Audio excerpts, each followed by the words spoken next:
First ever factory outlet Mukunda jewelleries KBHP Somajiguda Suchitra Hanamkonda Kothapet Chandanagar Khammam. నమస్తే రమగారు. నమస్తే జయ. రమగారు, స్నానం రకరకాల పద్ధతుల్లో రకరకాల పదార్థాలు, రకరకాల సోపులు, క్రీములు అన్నీ వాడి చేసేస్తూ ఉంటాం కదా. అందులో మనం కార్తీకంలో ఉన్నాం. కార్తీకంలో స్నానానికి ప్రత్యేక స్థానం కదండి. ఎలా చేయాలి? ఈ మాసానికి ఏమన్నా స్పెషల్ ఉందా? ఈ మాసానికి కార్తీక మాసమే కాదు, మాఘ స్నానానికి స్పెషలే, వైశాఖ స్నానానికి స్పెషలే, అసలు స్నానమే స్పెషల్. మనం చంటి పిల్లలకి స్నానం ఒక పెద్ద బృహత్తర కార్యక్రమం. అది ఓ 2 బకెట్లు నీళ్లు, వేడి నీళ్లు పోయాలి. అప్పుడే పిల్లలు బాగా ఎదుగుతారు, బాగా నిద్రపోతారు అని చెప్తా. పిల్లలకి చన్నీళ్ళు పోయాం. బాలింతలకి ఖచ్చితంగా వేడి నీళ్ళు కావాలి. ఆ నీళ్ళల్లో వేపాకు వేయాలి, వావిలాకు వేయాలి, అలాంటి నీళ్ళు పోయాలి. హాట్ వాటర్ బాగా మర్దన చేసి మంచిగా నీళ్లు పోస్తే పిల్లలు చక్కగా బాగుంటారు. స్నానము శుభ్రత కోసం చేసేది. అదే కాకుండా మనకి స్నాన విధి అనేది మన ఇండియన్స్కి ప్రత్యేకం. స్నానాన్ని మనం ఒక పుణ్యకార్యంగా చేస్తాం. పుణ్యాన్ని సంపాదించుకునే కార్యక్రమం అది. అంతేగా ఇప్పుడు కార్తీక స్నానం, ఇక నువ్వు దీపం పెట్టవు, ఏం పెట్టవు, కానీ తెల్లవారుజామునే సూర్యోదయాత్ పూర్వమే చక్కగా గోరువెచ్చటి నీళ్ళతో, అంతే మన నదీ జలాలతోటో వీటితోటో లేకపోతే బోర్ వాటర్తోటో స్నానం చేస్తావు. సూర్యుడికి ఒక నమస్కారం చేస్తావు. ఇది ఎంత అమోఘమైన పుణ్యాన్ని ఇస్తుందో అని అమోఘంగా ప్రతి దాంట్లోనూ రాసి రాసి రాసి రాసి కనపడుతుంది.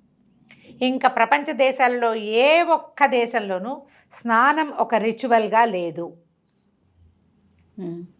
ఇదే కాదు, మంగళ స్నానాలు ప్రతి శుభకార్యానికి ముందు చక్కగా నెత్తికి పెద్దవాళ్ళతోటి నూనె పెట్టించి, నలుగు పెట్టించి, ఒక చెంబు నీళ్లు పెద్దవాళ్లే నీళ్లు పోసి స్నాన విధిని చేసుకుంటాం.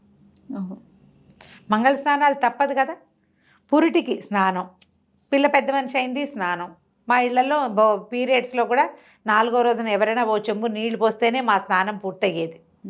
ఇప్పుడు ఏం చేస్తున్నారులే, మా వాళ్ళంతా మానేశారు. మిగిలిన వాళ్ళంతా ఏం చేసుకుంటున్నారు? ఒక చెంబు ఎవరైనా నీళ్లు పోసి శుద్ధం చేయటం. స్నానం చాలా ప్రత్యేకమైంది. దీంతో పాటు మనకేం వస్తుంది, శరీరాన్ని శుభ్రపరచుకోవటమే రోజు. ఓ చెంబు పోసుకొచ్చేయటం ఇప్పుడు కాకి స్నానం అంటారు. ఊరికే ఓ చెంబు పోసుకొని ఎలాగో అలాగా అనేసి వచ్చేస్తాం. అలా కాకుండా పద్ధతి ప్రకారం చేస్తే స్నానంతో బలం వస్తుంది. స్కిన్ చాలా బాగుపడుతుంది. స్నానంతో బలం వచ్చేది మనం చూస్తాం. పిల్లలకి ఏం చేస్తాం, నూనె రాసి రాసి రాసి రాసి రాసి చేసి నలుగు బాగా పెట్టి, నేను నూనె ఎలా చేశాను, నలుగు ఎలా పెట్టాను చూడండి. నూనె ఇటు, నలుగు ఆపోజిట్, నలుగు పెట్టి చక్కగా బాడీ హెయిర్ ఏదైనా ఉంటే దాన్ని పోగొట్టి పిల్లని బాగా నలిపి చెంబులతో ఇలా పోయి ఇక్కడ పడేయాలని పోసి ఇట్లా ఇట్లా కొట్టి సరి చేస్తే ఇప్పుడు పిల్లాడు సన్నగా నలికనరంలాగా ఉన్నవాడు చక్కగా చబ్బీగా అవుతాడు. బలం వచ్చిందా రాలేదా? నిజమే రమ్మగారు కదా. స్నానం బలాన్ని తెస్తుంది. ఈ విధంగా స్నానం చేస్తే తప్పకుండా బలం వస్తుంది. చంటి పిల్లలకి, బాలింతలకి, అనారోగ్యస్తులకి పీరియడ్స్లో కాకుండా మిగిలిన రోజుల్లో వేడి నీళ్ళ స్నానం చేయొద్దు. వేడి నీళ్ళు పోసుకోవద్దు. ఒక ఏజ్ వచ్చాక పిల్లలకు కూడా చల్లటి నీళ్ళ స్నానం అలవాటు చేయండి. ఓవర్ హెడ్ ట్యాంక్ నీళ్ళు చల్లగా ఉంటాయి, ఐస్ కోల్డ్గా. వర్షాకాలం, శీతాకాలం అసలు తట్టుకోలేము. అప్పుడు ఒక చెంబు వేడి నీళ్ళు, 4 చెంబులు చన్నీళ్ళు కలిపి, ఈ చెంబు అలవాటు చూడు, పాతకాలపు వర్డ్ కదా. మగ్గు అనకుండా చెంబు అంటున్నాను, చెంబెడు నీళ్ళు అంతే. అదే ఒక అలవాటు. ఈ 1:4 రేషియోలో గోరువెచ్చటి నీళ్ళు, వేడి నీళ్ళు కాదు, చన్నీళ్ళు కాదు, గోరువెచ్చటి అలాంటి నీళ్ళతోటి స్నానం అలవాటు చేసుకోండి. చన్నీళ్ళ స్నానం తలకి, ఒంటికి, కళ్ళకి అన్నిటికీ మంచిది. వేడి నీళ్ళు తలకి మంచిది కాదు, కళ్ళకి మంచిది కాదు, స్కిన్కి మంచిది కాదు. వేడి నీళ్ళు దేనికి మంచిది? మనకే చలి కడ్డ ఒక భావన, వేడి వేడి నీళ్ళు పోసుకుంటే అలసట తీరిపోతుంది అని. ఇది ఎప్పుడంటే బాగా పనిచేసినప్పుడు, ఎక్కువ పనిచేసిన వాళ్ళు, చాలా శారీరక శ్రమ చేసిన వాళ్ళు వేడి నీళ్ళు పోసుకోవచ్చు. మనలాగా ఇలా కూర్చుని కబుర్లు చెప్పేవాళ్ళు, కూర్చుని కొట్టేవాళ్ళు, శారీరక శ్రమ లేని వాళ్ళు మనమంతా మనకి వేడి వేడి నీళ్లు అవసరమే లేదు. పిల్లలకండి, వాళ్ళకి కావాలి. పసిపిల్లలకి కాదు, ఒక ఏజ్ గ్రూప్, ఒక 10 years వరకు అయితే వాళ్ళకి కూడా అక్కర్లేదు. గోరువెచ్చటి నీళ్ళే చేయ. పిల్లడు అలసిపోయాడు అనిపించింది అనుకోండి, బాగా శ్రమ పడ్డాడు, కాళ్ళు నొప్పులు చేతులు నొప్పులు అంటే అప్పుడు వేడి నీళ్ళు పోయొచ్చు. లేకపోతే పిల్లలకి చన్నీళ్ళు అలవాటు చేయండి. చన్నీటితో వచ్చే శక్తి సంగతి చెప్తాను నేను. వేడి నీళ్ళతో శక్తి రాదు. ఎక్కువ వేడి నీళ్ళు పోసుకుంటే అలసిపోయినట్టు కూడా అయిపోతాం మనం. చల్లటి నీళ్ళు, చల్లగా ఉంటాయి నీళ్ళు, మరి చల్లగా వద్దు, ఒక మాదిరి చల్లగా ఒంటి మీద పోసుకోగానే అనిపిస్తుందా ఒకసారి జలధరింపు వస్తుంది, నరాలకి బలం వస్తుంది. రెండో చెంపుకి ఏం వేయదు, మూడో చెంపుకి చలేయడం మానేస్తుంది. ఆ రోజంతా చలేయదు మనకి. అయితే ఈ చన్నీళ్ళు పోసుకోవాలంటే ముందు మనకు అలవాటు లేక చాలా కష్టంగా ఉంటుంది. ఆరోగ్యం కావాలి, స్కిన్ బాగుండాలి, ఎక్కువ కాలం మనం యంగ్గా ఉండాలి, కళ్ళు జుట్టు బాగుండాలి అంటే చన్నీళ్ళు మంచివి. ఇన్ని పాయింట్స్ చెప్పాక అసలు కాదనేది ఎవరు రమ్మగారు కదా. ఆరోగ్యం, స్కిన్, హెయిర్ అసలు మెయిన్ పాయింట్స్ ఇవి కదా. అదే దాన్ని ఏం చేయొచ్చు, దీనికి ఒక విధానం ఉంది. ఇది ఒక సొంత విధానం అనండి, నేను చదివిందనండి, చాలా కాలంగా ప్రాక్టీస్ చేస్తున్న విధానమే చెప్తున్నా. ముందు ఒళ్ళుతో వేసుకున్న తర్వాత నీళ్ళు పోసుకోండి. పొడి ఒంటి మీద సోప్ ఎలా కదులుతుందండి? సోపు అని చెప్పలేదుగా నేను. సున్నిపిండి పెట్టేసుకో. సోపు చెప్పట్లేదు అసలు. ఓకే, 2 మెథడ్స్ ఉన్నాయి. ఒకటి బ్రష్ తోటి, మనకి బాడీ బ్రష్లు చక్కగా దొరుకుతున్నాయి విరివిగా. బీరకాయ పీచులు దొరుకుతాయి విరివిగా. ఏమన్నాడు, ఎకో ఫ్రెండ్లీ బ్రష్, లేదా చక్కటి ఇంత మల్లు క్లాత్ అది తీసుకోండి, దాన్ని తడిపేయండి. ఆ తడి బట్టతోటి ఒళ్ళు తోమేసుకోండి. ఇగో ఇలా వస్తుంది. అప్పుడు వేళ్ళకి నలుపులు ఉండవు. ఇది ఎలా అంటే అలవాటు చేసుకోవాలి. ఓకే, నాను ఇప్పుడు అర్జెంటు పనులు ఉన్నాయి, పరిగెత్తేస్తా, ఏదో చెంపు పోసుకుంటాం. కొంచెం ఖాళీగా ఉన్నా చన్నీళ్ళు అలవాటు చేసుకోవడానికి ఈ మెథడ్ వాడండి. సూపర్. చిన్న మల్లు క్లాత్ ఇంత తెల్లగుడ్డ తీసుకోండి. మనవి పెటికోట్స్ మెటీరియల్ అవి దొరుకుతాయి కదా, ఓ మీటర్ పట్టుకొచ్చి పెట్టుకోండి. అంత ముక్క అంటే దాదాపుగా ఒక ఫుల్ స్క్వేర్ అనుకోండి, మడతలు పెట్టేసి దాన్ని నీళ్ళలో పడేస్తే నానిపోతుంది. కొంచెం అలా పిడిచి తోమేసేయండి బాడీ. మొహం దగ్గర నుంచి మొదలు పెట్టద్దు, పాదాల దగ్గర నుంచి పైకి, చేతుల దగ్గర నుంచి పైకి అట్లా చేయాలి. పాదాలు అవి కూడా ఎంత శుభ్రంగా తెల్లగా ఉంటాయో జయ. ఒళ్ళు తోమేసుకున్నాక ఒంట్లో బ్లడ్ సర్క్యులేషన్ స్పీడ్ అయిపోతుంది. అప్పుడు నీళ్ళు పోసుకుంటే చలేదు. చన్నీళ్ళు అలవాటు చేసుకోండి, లేదా లైట్ జస్ట్ గోరువెచ్చగా బాడీ ఒళ్ళు తోముకుని నీళ్ళు పోసుకుంటే భలే హెల్తీగా అవుతారు. స్కిన్ చాలా బాగుపడుతుంది, డెడ్ స్కిన్ మొత్తం పోతుంది. లూఫా తోటి కూడా, ఈ ప్లాస్టిక్ లూఫాని నేను ప్రిఫర్ చేయను.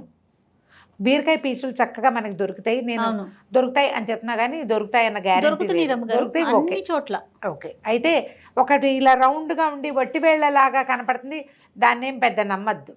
దాంట్లో వట్టివేళ్ల వాసన ఎక్కువగా ఏం ఉండదు. కానీ బీరకాయ పీచులు మాత్రం మనకి పల్లెటూళ్ళ నుంచి దొరుకుతాయి.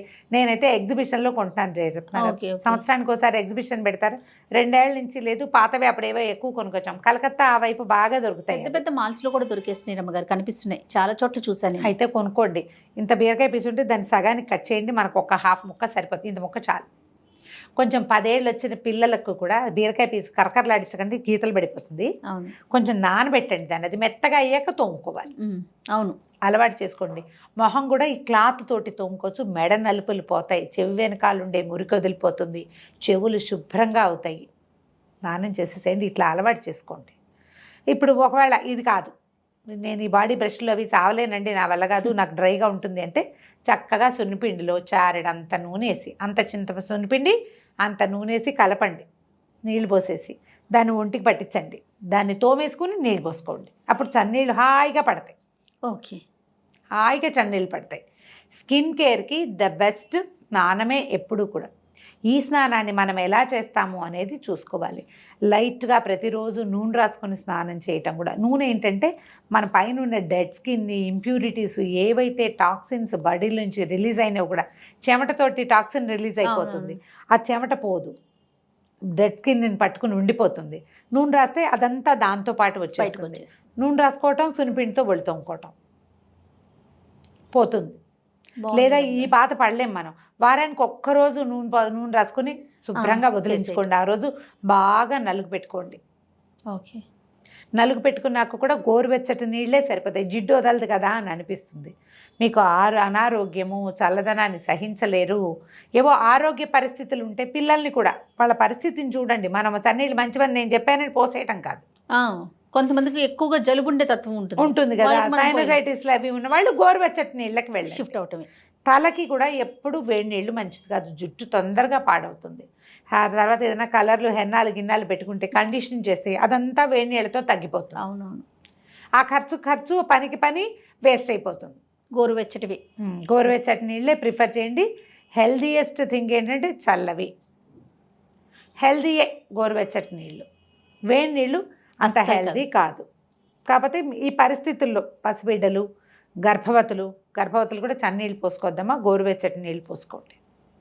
తర్వాత ఏమో బాలింతలు, చంటి పిల్లల తల్లులు, పాలిచ్చేవాళ్ళు, తర్వాత అనారోగ్యంతో ఉన్నవాళ్ళు, జలుబు చేసే తత్వం ఉన్నవాళ్ళు, చన్నీళ్ళు పనికిరాదు మీకు అని చెప్పబడిన వాళ్ళు, తరచుగా జలుబు గుండె జబ్బులు ఉన్నవాళ్ళు, తర్వాత ఏమో ఏమంటారు ఆయాసం లాంటి సమస్యలు ఉన్నవాళ్ళు చన్నీళ్ళు పోసుకోకూడదు. మీరందరూ గోరువెచ్చటి నీళ్ళే ఇలా చేసి చూడండి. ఇప్పుడు ఈ కాలం అంటే కార్తీకంలో చెప్తాం మనం చన్నీళ్ళు స్నానం చేయండి అని. అది ఎక్కడ వాపి కూప తటాకాలు, అది ప్రత్యేకమైన పదం. అవును, దానికి అదే పదాలు చెప్పి అలవాటు అయిపోయింది నాకు. బావిల్లో నీళ్లు అవి అయితే మంచిది, బోర్ వాటర్ కూడా మంచిది. మంచినీళ్ళు లేవు మనకి, బోర్ వాటర్ ఉప్పు నీళ్ళు, జుట్టు ఊడిపోతుంది, అలా అనుమానాలు ఉంటాయి. అప్పుడు ఏం చేస్తాం, ఇంకా గోరువెచ్చటి నీళ్ళే పోసుకుంటాం. ఆలోచించి ప్లాన్ చేసుకోండి. తప్పకుండా అండి. నమస్తే. నమస్తే జయ.